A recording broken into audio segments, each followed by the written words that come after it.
По повеќе од 31 години на жителите на штипската населба Света Недела им се реши најголемиот инфраструктурен проблем. Се асфалтира улици во должина од 3 километри, за што општината одвои над 130.000 евра. Со реализирањето на овој проект се реши уште едно долгогодишно барање на граѓаните, истакна градоначалникот Захариев.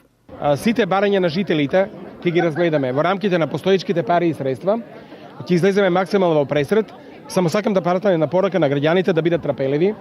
Во мандатот нова власт, локална, нема да остане во нашиот град ниту една улица која нема да биде целосно реконструирана и нема да се случи граѓаните да ни газат кал. Значи водоснабдувањето, изградбата на санитарни инсталации, канализација и асфалтирање на улици се наши приоритети.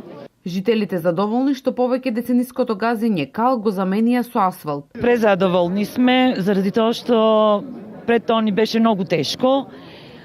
Додека сега ни е многу олеснета работата за се.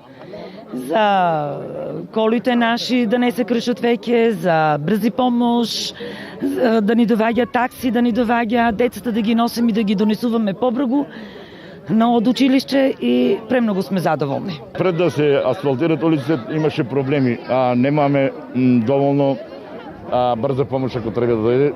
Не сака, немаше пристап, такси возилата не доваѓа, децата газеа по кал.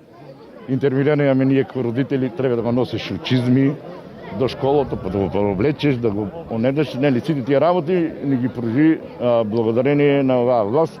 Затоа сето ние како родители оттргнеме и од таа меѓу тие обврски да ги тргнеме од нас, да децата сами се слободно газат по чист асфалт. Градежната офанзива во општина Штип продолжува со асфалтирањето на улицата Аснон во населба Леваци до манастирот Света Недела. Исто така во завршна фаза се интендерските постапки за повеќе од 20 на улици во повеќе населби во градот и околината. Освен асфалтирање на локални улици, во тек и асфалтирањето на делницата Штип Чардаклија, која е дел од магистралниот пат Штип Кочани.